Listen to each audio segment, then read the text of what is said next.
Y'all see my Black Panther shirt?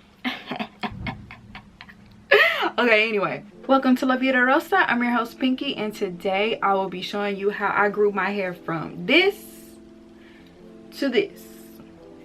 So if you would like to see more, then just stay tuned. But before we begin, I would like for everyone to leave a big thumbs up down below. Also, while you're down there, check out my social media, add me on Instagram, Snapchat, and my La Vida Rosa Facebook page. And don't forget to subscribe. So without further ado, let's get into this video.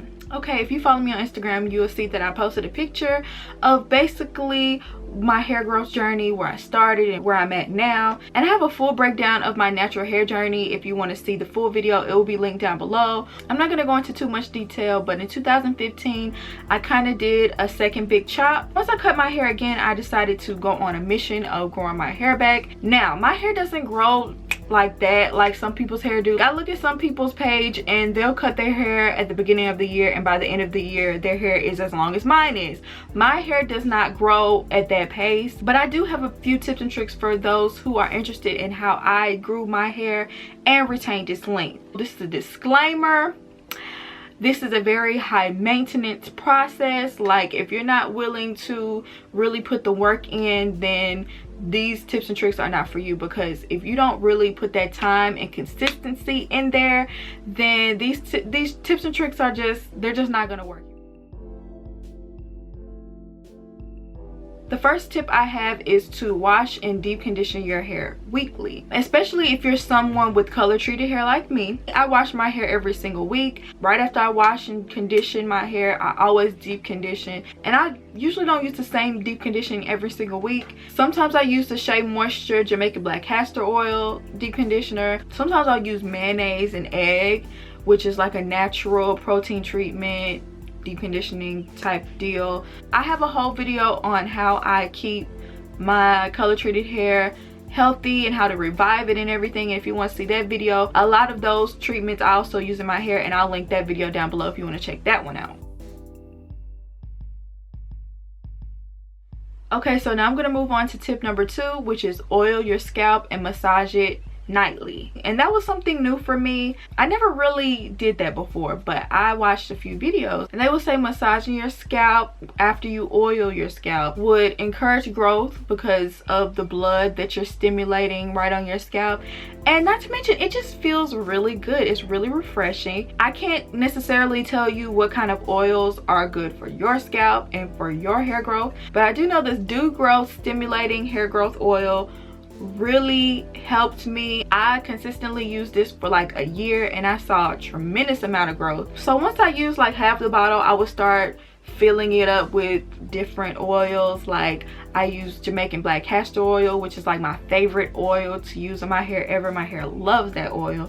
And I would put a little bit of peppermint oil because I also have a problem with an itchy scalp. They completely solved all my itchy scalp problems. Like, I really don't have too much issue with it. Me and itchy scalp, that used to be my enemy, but peppermint oil was definitely the secret to taking down that villain. Okay, that brings me to my next tip actually, which is to make sure you moisturize your hair itself 2 to 3 times weekly. And you can actually throw the oil and massaging in whenever you do this step, because it's kind of easier just to do it all at the same time. By moisturizing, I mean you can either do the LOC method, the LCO method, or just make sure you oil your hair as well and use a leave-in conditioner and twist it, bantu knot it, braid out. You could do straight back cornrows, whatever it is you can do to lock that moisture in. But it's so important to make sure you moisturize your hair every 2 to 3 days. That's important. Keep up with it. Don't let your hair go by too many days without moisturizing it. I would notice if I would go more than 2 to 3 days, I would see breakage and things like that. And also make sure you concentrate on the ends of your hair.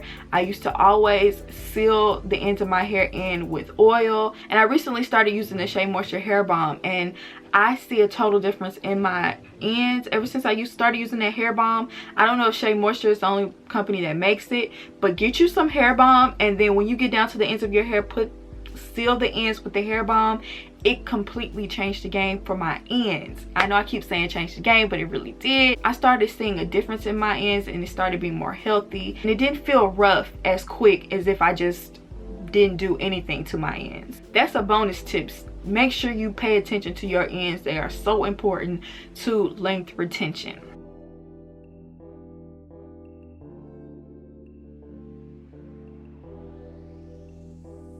Number 4, make sure you protect your hair at night. Now, I know most of these tips are like common sense, and especially this one. I'm not gonna lie, this is not something that I'm really big on. That's why I went ahead and made sure I bought a satin pillowcase.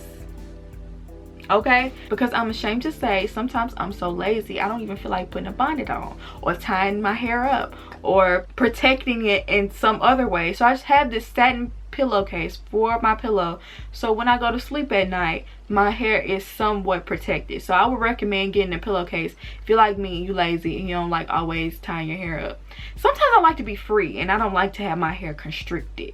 Unless I have a slick hairstyle and I need to wear a satin scarf to tie it around and make sure it's gonna stay in place, I don't be feeling like it. So yeah.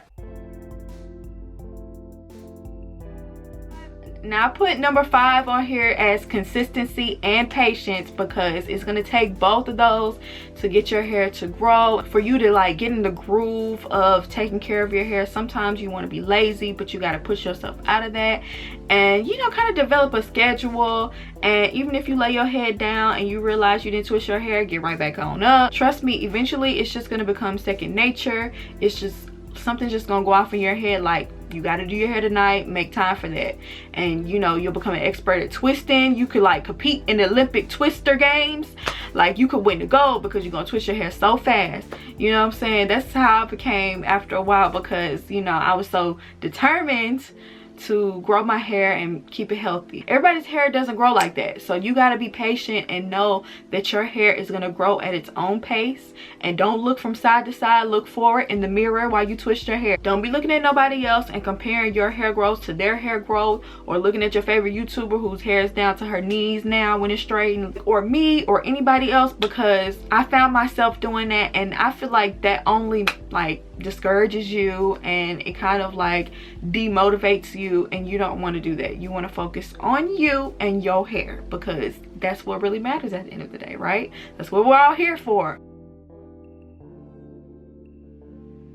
And number 6 is for those of you who are like me and love a good wig as a protective style. Now wigs can be your best friend when it comes to protecting your hair. If you just want to switch your style up without coloring, cutting, or you know, completely changing your hair period, you can wear wigs. And that's why I love wigs. And I have worn protective styles, faux locks during this time, but for the most part my protective styles were wigs. It's so funny to me, I saw this meme the other day that said, it's crazy how everybody is wearing wigs now, but like 20-30 years ago wigs were just for grandmas.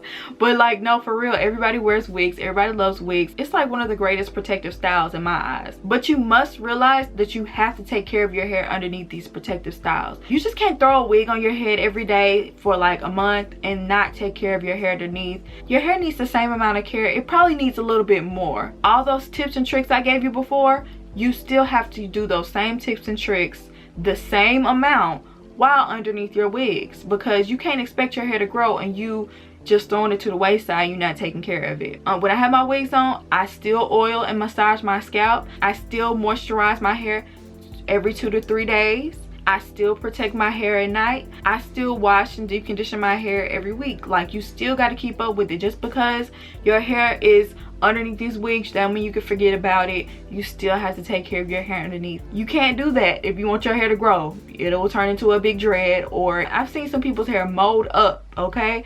You want to take care of your hair. If you want it to be luscious and healthy and grow and retain the length, you got to take care of it now. You can't just let it go because it's underneath the wig. So those are the tips and tricks I have for you guys. That's what I've been doing for the past 2.5, 3 years, ever since I cut my hair.